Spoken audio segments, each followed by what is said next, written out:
Hello, welcome back to Blender Sushi LiveNoding. In this episode, I'm going to do an improvisation with Blender Fluid.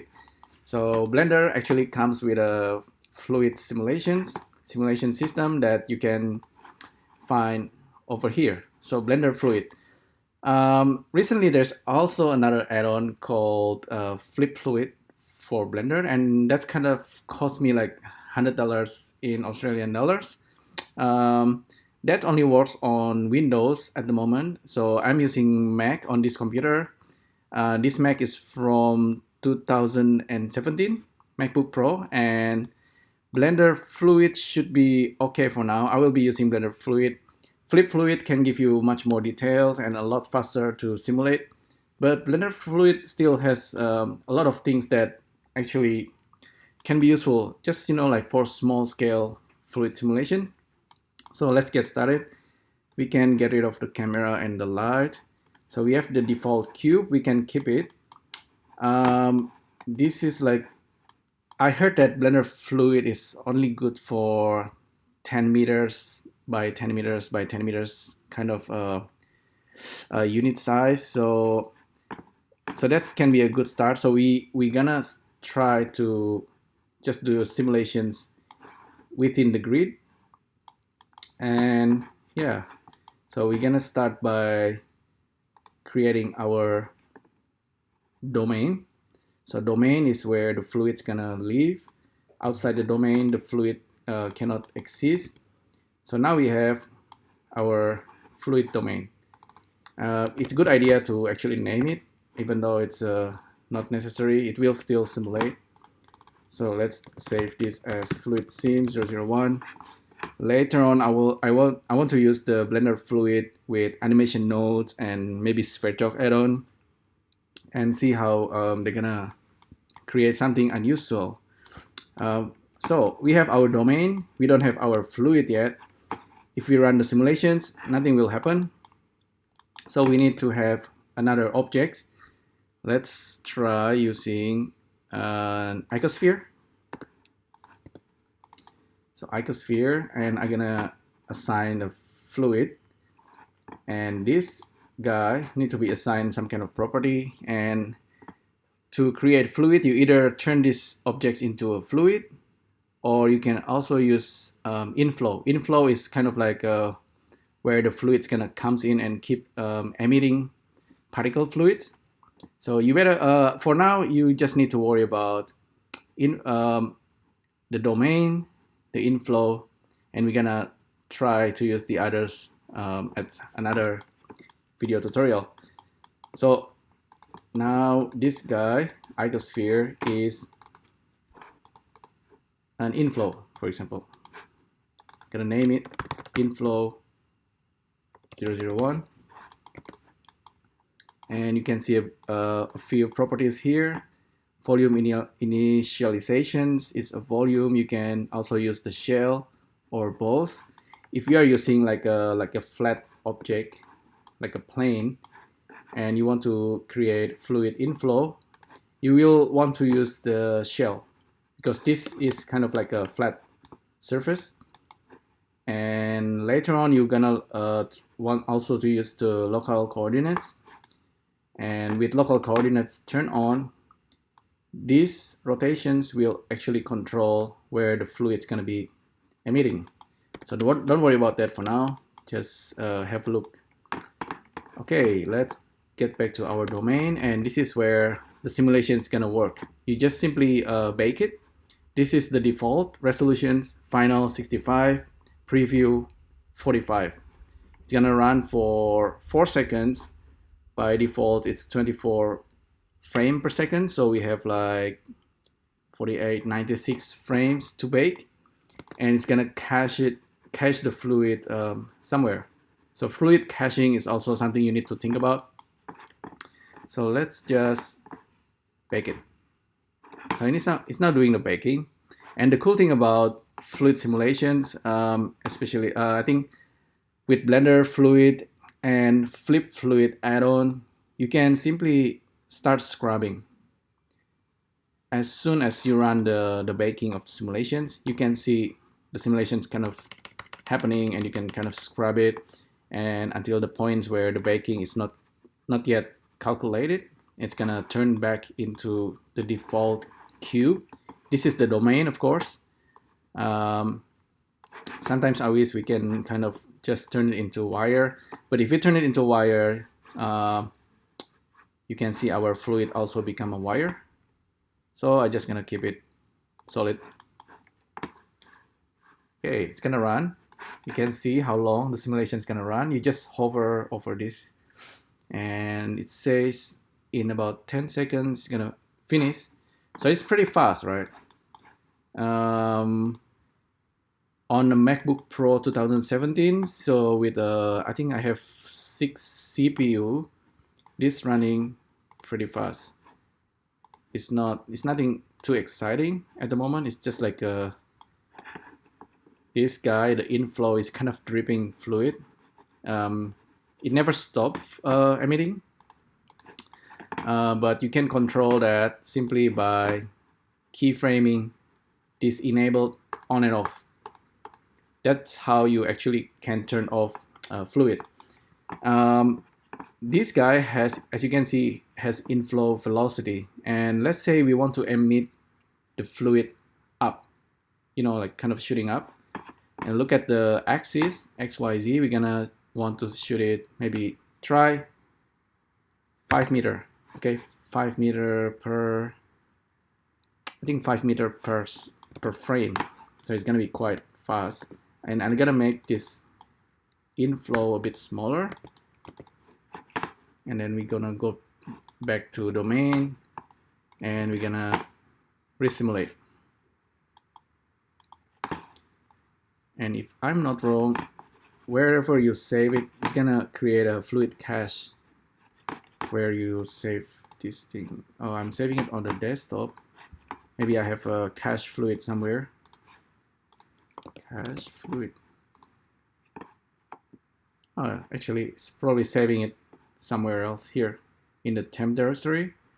So keep in mind this cache fluid directory is going to be important once you start to have like a multiple version of the fluid.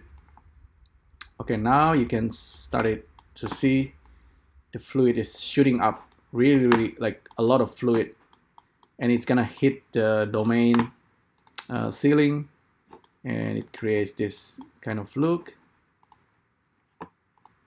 And fluid is particularly one of the simulations in computer graphics that's gonna let you create like a mesh, like you have a lot of freedom with fluid. It's gonna generate mesh, and depending, there are like unlimited ways you can control the fluids. And yeah, it's just, there's so much freedom. If it's like if you're creating fluid for something that's experimental, it's gonna be a lot of fun. If it's more directed, maybe you need to create fluid that's kind of follow like music, like being motivated by music, or something that you can interact with the character, etc. That's going to be a little bit more complicated. But for experimental purpose, fluid is a lot of fun. And even though you're going to spend a lot of time, baking the fluid, look at the result, don't like it, change the parameter over and over again, like 100 times, 1,000 times even, you're going to spend a lot of time with fluid. But still, it's kind of interesting. So that's fluid shooting up. That's too much, too strong, too much fluid. So I'm gonna just turn this into 0.5. I'm gonna save it, go back to our, we can stop the simulations, just press escape. Oh, yeah, escape, and then it stops. You can now scrub the fluid. It's still low resolution, and I'm gonna scale the inflow. Maybe I just create a duplicate, and let's try this to turn this on and off. So for this one, I'm gonna keep it running from the beginning. And the way I like to work is that I'm gonna have like the dope sheet here, and actually for both I will turn it off, and keyframe it.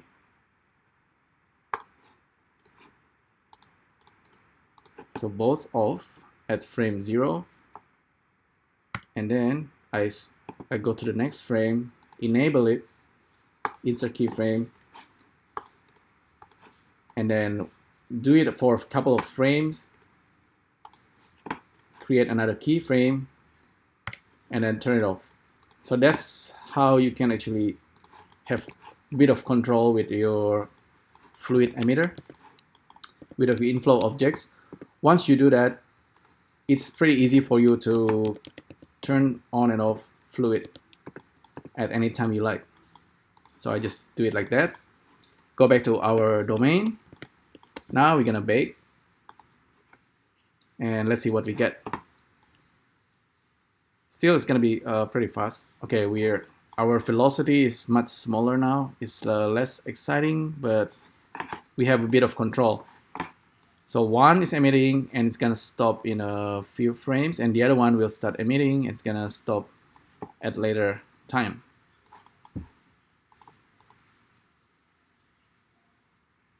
Yeah, and you can see the fluid is contained inside the domain.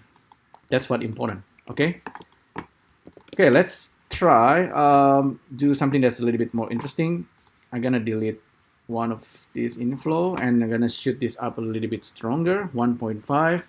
Now let's center it and then just bring it down, and we're gonna use something else called fluid and outflow. So the outflow is gonna suck out the fluid wherever you put it. This is where the fluid's gonna kind of being sucked out, so you won't be able to see the fluid. It's a inflow is where the fluids comes in, outflow is where the fluid's gonna go out, and you won't be able to see the fluid where you have put the outflow. So let's name it really quick, outflow 001. Maybe put a dot, it's also can be helpful. So domain, inflow, and outflow. And we perhaps want to create a monkey head, or let's try use let's use a torus, and it's gonna be our obstacles, fluid obstacles, and it's gonna be volume. You can use both. We're gonna just use volume and just leave it as it is. Okay, we still have simulations from previous baking. Let's bake it. Let's see what we get. So I put the inflow in the wrong place, but it's okay. You can always adjust it while simulating.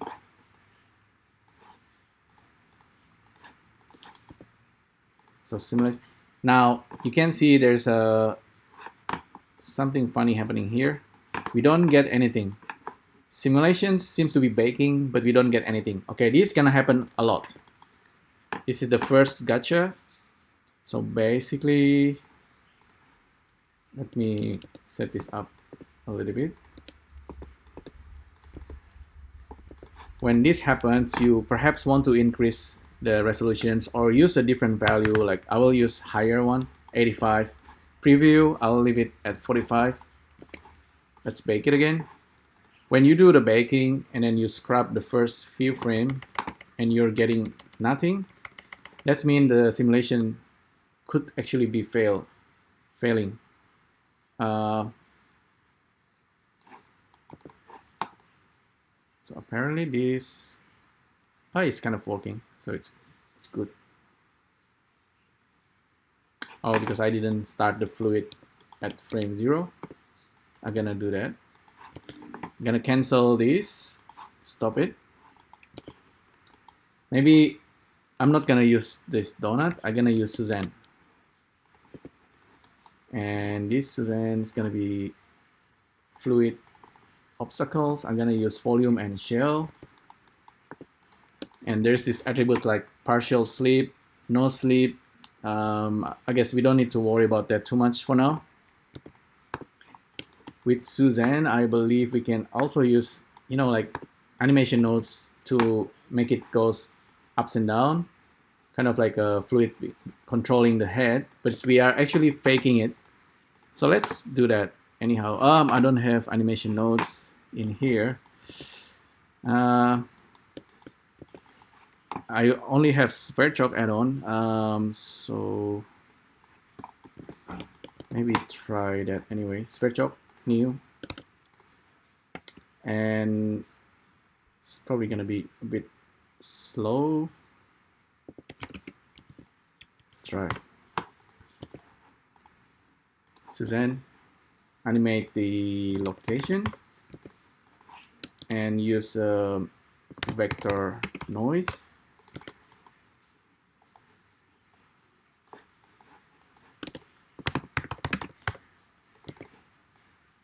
Let's test this. Okay, it's gonna be, okay, it's working. Let's make it goes ups and down in the z-axis. Scalar, noise. Let's put that in.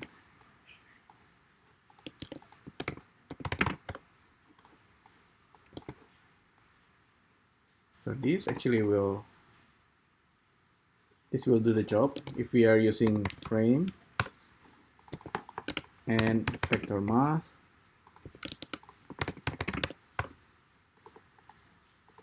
Just add this value and this value. Yeah, a little bit complicated. Or actually, I can just put this time frame into this guy and don't worry about this. Okay, Suzanne's gonna go ups and down now. Okay, Suzanne is a fluid obstacles, and we have this happening very, very fast. Use some math. Put a multiplier here so it goes slower. Suzanne's gonna go ups and down. And multiply this value. Oops.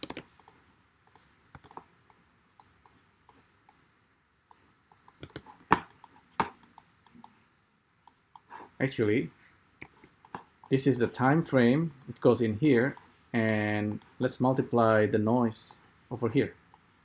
It's easier to understand like this. Okay, so Suzanne is animating. We have our fluid. Now we're ready to do the simulations. Okay, let's zero this out.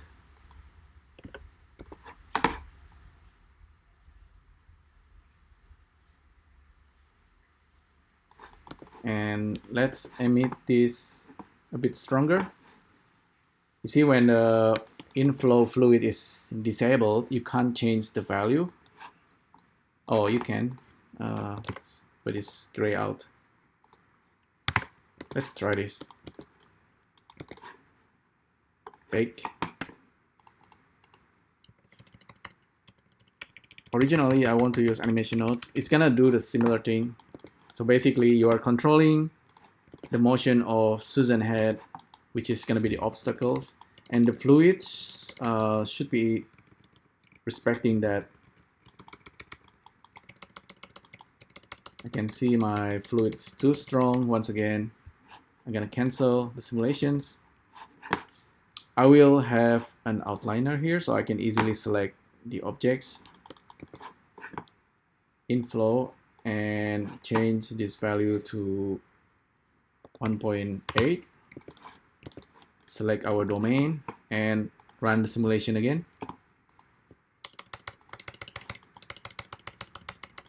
And hopefully it works.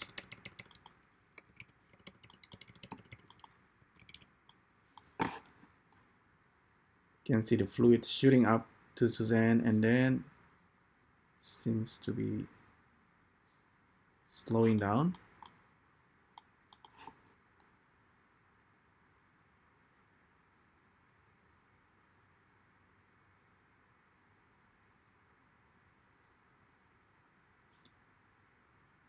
I have a feeling that I might need to bake out the animations. So currently it seems to be, so we have Suzanne head going ups and down, and fluid simulation is running, but you can see it's kind of, there seems to be like an invisible obstacles here. If I'm not wrong, with animation nodes, you can have like a live animations and it should respect this. Or maybe you need to bake it. I have to test that. Yeah, I have a feeling I need to bake this. So let's do that real quick. So we have this Sverchok controlling Susan head. I'm gonna save it real quick. Let's cancel our fluid baking. Susan head going up and down in random fashions. I'm gonna turn on auto keyframe, and hopefully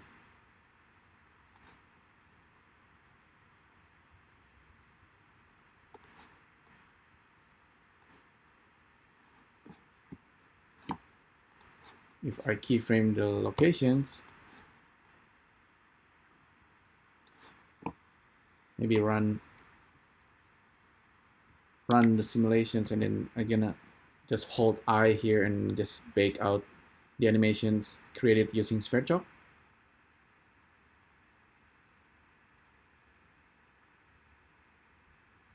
It's kind of weird, but it's kind of more like improvisations.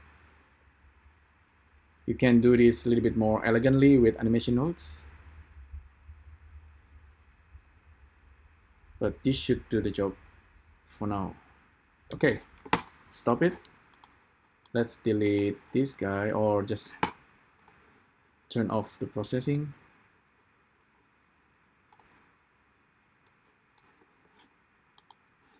So I turn off Sverchok. We still have animations on Suzanne. And let's run the simulation once again. So I keep the resolution fairly small at 85. At default, it was 65. 85 still kind of small. You can go higher, you know, like 100, 150. That's kind of like medium res. You can go to 300 or 400, 500, and it starts to get slower and slower, and it's gonna take the simulation might takes like hours. I think normally if the simulations, I try to keep it low, you know, like 1 hour is kind of already like intermediate resolutions. If it goes like 3 hours, 5 hours, or even like overnight simulation, that's already high. You don't always need to go that high. You can see that perhaps the animation still not transferring. Maybe we need to turn on this export this mesh as animated 1, slower, and enforces no sleep. Animated position, rotation, scale, F curves do not require. That's interesting. I have a feeling the animation should work.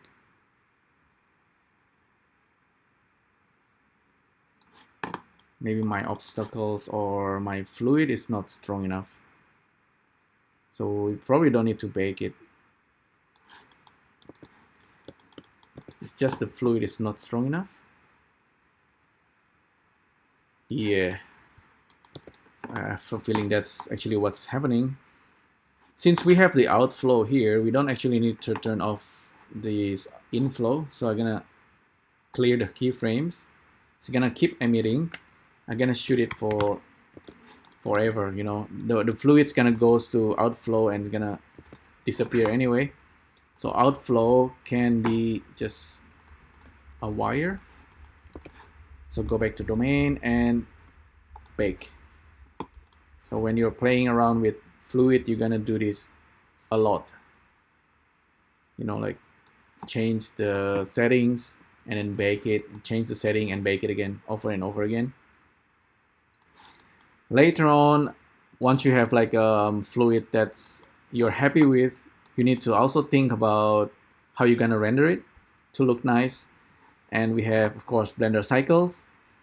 And you can simply, the most basic, just create like environment light, assign a shader like water, or if you want to have it like honey or all kind of different materials, you can do that.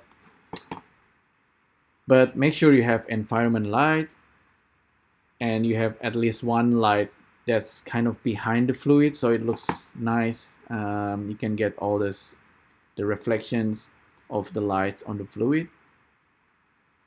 Make the fluid kind of a little bit transparent.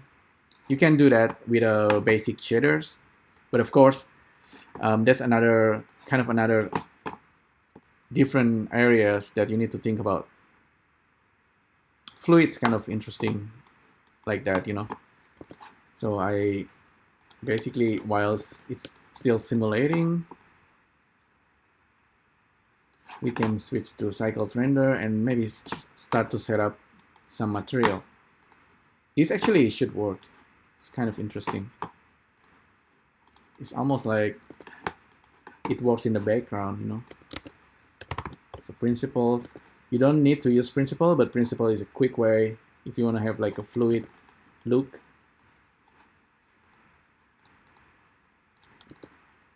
Subsurface we don't need. Metallic, not too much. Specular, maybe roughness a little bit. Create a lamp, area light. Oh, auto key on. I'm gonna turn off auto key. Clear all this keyframe.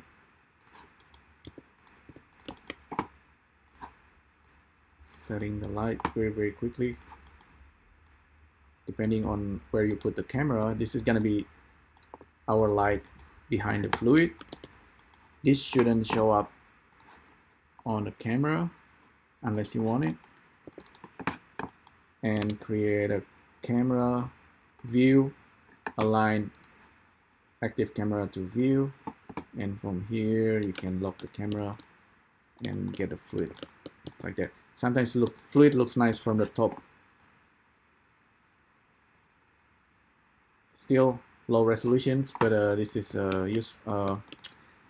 because I'm recording, I'm just gonna keep the resolution small. But if I stop recording, and I will increase the resolutions a lot higher, like maybe 200 or 300, and it's gonna bake a lot slower as well. It might take an hour or so, but you can scrub after you cast. Sometimes you also want to cast the fluid as Alembic. You can do that to make it a lot faster. Okay, now you can see as our Susan head goes ups and down, the fluid respects it and it behaves correctly. Yeah, you see, at the moment I think probably we emit too much fluid, so it doesn't look pretty. But you can always tweak that until you're happy. One thing with Blender Fluid, if you stop the simulation here, stop the job, you need to rerun the simulations from frame 0. With a Flip Fluid add-on that costs you a bit of dollars, you can kind of pause the simulations and then kind of continue from where you stop it. So that's kind of the advantage of the Flip Fluid add-on. Blender Fluid, you need to keep it running and you can't stop it. If Blender crashes suddenly, you need to rerun the simulations from the beginning, even though you already have it cached, up to a certain frame. Most of the time, I never find Blender crashes, but keep that in mind. You need to go back from frame 0. Okay, fluid seems to be too strong.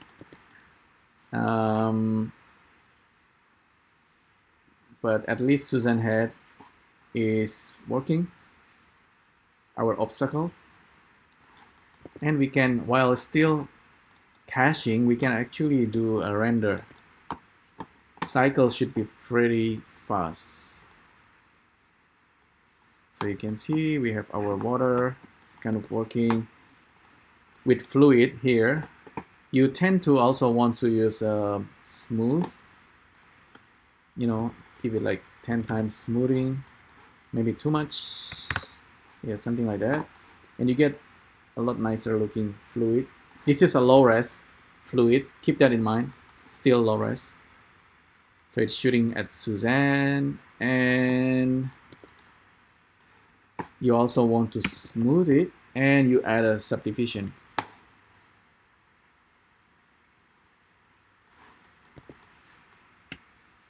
Like I said, you probably want to have like environment mapping. So give it environment map, and let's go to our downloads or documents. I think I have HDR library here. Let's use this guy or this guy. Okay, open image. So we have environment light, and our fluids should look a lot nicer now. But remember, this is just improvisations, of course. And no kidding, when you're dealing with fluid, you're gonna want to think about a lot of things like this. Transparent glass. This option, transparent glass, is probably something that you want. This is actually pretty cool because you can have like an alpha. If you turn this on, you're gonna have alpha channel that's working. If you want, maybe you want to render the fluid and you want to bring it to Photoshop, you know, you want to just have a single frame of fluid, you want to turn on this transparent glass. This options is only available on Blender version 2 between 2.79 and 2.8. The one I'm using is 2.79 with this version. It's branching to 2.8. So this version have the transparent glass for the alpha channel. If I render this out very quickly, let's use a small resolution. So if I render this while fluid's still baking, you will see in the alpha channel, it will have transparency for you by default. You don't need to do anything else to the material, to the cycles material. Normally you need to do some kind of transparency. You need to use a transparent BSDF to get the transparency on the alpha. With this guy, you get it for free.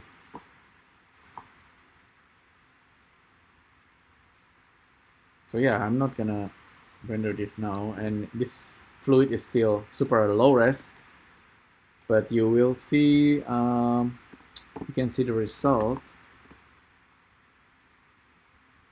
You can get something like this, yeah. So that's a little bit higher resolutions of the fluid. Fluid is, like I said, it's a lot of fun, but it can be kind of nightmare to control depending on what you're doing. You can see my fluid simulations stop. We need to cache it from the beginning. But that should cover the basic of fluid. There are a lot of other things, but for now we have covered, you know, the domain. Fluid is just fluid. If you have an object and you set it to fluid, it's gonna become a fluid at the beginning, and then it's gonna drop. There's obstacles. We cover inflow, outflow. We don't cover control or particle. Control is cool, but it can be a bit slow. Basically, you can control the fluid to try to match it to the shape of other 3D objects. You also want to look at the gravity. If you want to change the fluid to shoot up, you can change the gravity here basically. And I didn't talk about the fluid unit size, but keep that in mind. If you start to turn on the unit presets to centimeter or meters, kilometers, it's gonna change the fluid simulations.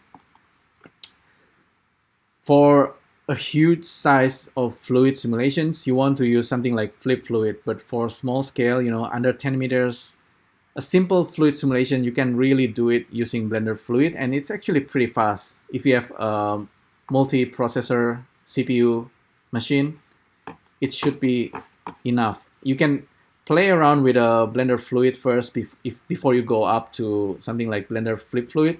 They're kind of similar. Blender Flip Fluid is still being developed. It's just been released like a couple of weeks ago, and you can buy it at Blender Market. But Blender Fluid is there, and it's always available with Blender, and you can play around with it. If you're interested, I think try it because it's quite decent system. It's not as fast as Blender Flip add-on, but still you can get quite interesting result. I'll try to bake it at higher res and then maybe take a bit of render, but I'm gonna kind of stop it here. Anyhow, hopefully this is useful. If you want to get into Blender Fluid, just try to forget everything and just focus on Blender simulations. Just focus on this guy right here. Just play around with you can only have one domain, remember that, and each 3D objects can only be assigned one type of fluid property. So either a domain or the fluid, inflow, outflow, and then you play around with the resolutions. Here, with the resolutions, you can have it as a final or as a preview. Apparently, I've been talking with the fluid showing as a preview, so now as a final it looks a lot nicer. Like I said, fluid always looks cool in 3D, but it's you cannot control the fluid. You can only you need to let the fluid just do what it's doing, and you just try to shape it using obstacles and try to control it using the inflow, outflow, play around with the emission rate, how fast, the size of the fluid also. It's all, there seems like only few properties to play with, but they're all gonna take into account to the final fluid looks. I think fluid is a lot easier to control than smoke, but I might be wrong. But I kind of think fluid is maybe not many people use Blender Fluid, but I think it should be used a lot more. Especially with 2.8, we might get flip fluid simulations comes as built-in, not as an add-on. For now, it's an add-on that you need to purchase. So yeah, there you go. A quick test fluid using Blender Fluid. And remember, you need to render it out to get the final final result. This environment might be a bit strong. Maybe my area light is a bit strong or not strong enough. Let's see. But you can get a decent look anyhow. So I got the outflow is being rendered. You have to turn that off. Suzanne doesn't have any material. Maybe assign a material for Suzanne. Principal. Give it a color. So we can see Suzanne underneath the fluid. It's gonna do all this refractions and all kind of fancy stuff of fluid. Maybe I don't need the metallic specular off. Play around with clear coat. Transmission roughness. Okay, it's gonna give the blur effect. We might need to create like a wet map on Suzanne head, but all these kind of attributes, what makes people kind of scared of fluid, but don't be scared. It's actually what you can create using fluid is very, very interesting. It's you just need to try it. So like I said, it's pretty cool. There you go. That's a quick Blender Fluid improvisations. I think I'll do a couple of fluid video, and I'm gonna be using animation nodes. And let's try, like control the fluid emissions using nodes, or maybe control the position of the inflow using animation nodes. It's gonna be a lot of fun. So that's gonna be next. Okay, hopefully you find this useful. Let me know what you think, and I'll see you next time. Thank you. Bye.